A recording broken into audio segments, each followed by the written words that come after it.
Hello and welcome to another video. In this one, I wanted to talk about the GitHub API and a little sort of secret trick to it. It's not exactly documented, but it seems to be pretty reliable.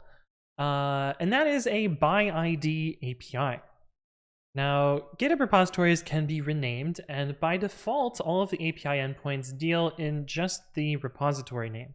So I'll give you an example here. If we curl hps api.github.com/repos/asatilli/reorder_python_imports, this is the API endpoint for retrieving the repository information for this particular repository.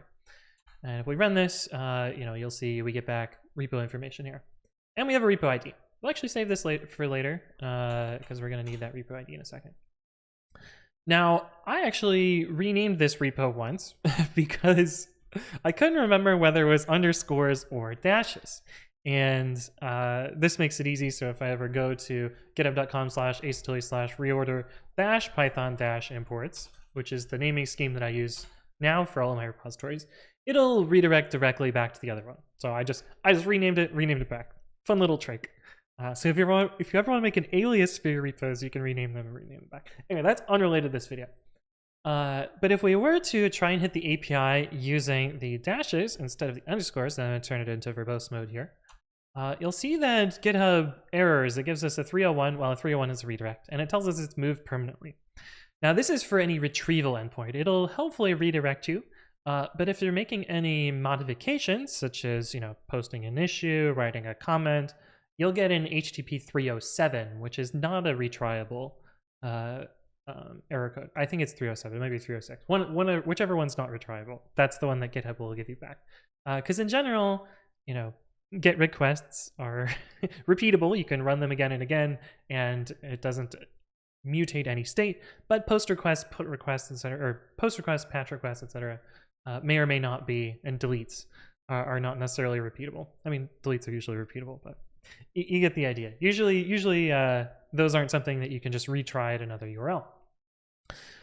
So if you were to try and make a request to this, you either have to make 2 requests, one and get redirected, or interpret the error code and then figure out the right URL to make your actual request on. But I'm going to show you tricks so you don't have to worry about the name. You don't have to worry about people renaming their repositories. This is especially useful if you run a CI system like I do. And that is to use the by ID URL instead of the by name URL. And actually, interestingly enough, the redirect here actually redirects to this by ID URL. And the by ID URL, I'm going to say that a bunch of times and it sounds silly.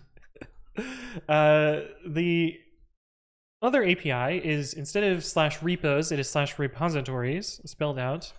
I don't know why they didn't reuse the original one. And then the repository ID directly. I could have just copied and pasted the URL. And so this will be consistent whether or not the repository gets renamed to something else, because it doesn't include the mutable name. It just uses the original ID of the repository, which doesn't change over time. And you'll see that this gives us back the information. It'll also always give us the up-to-date full name of the repository, and you can use that moving forward. But anyway, just a little trick. This saved a whole bunch of weird error cases in pre-commit CI, and maybe it'll make your application simpler as well.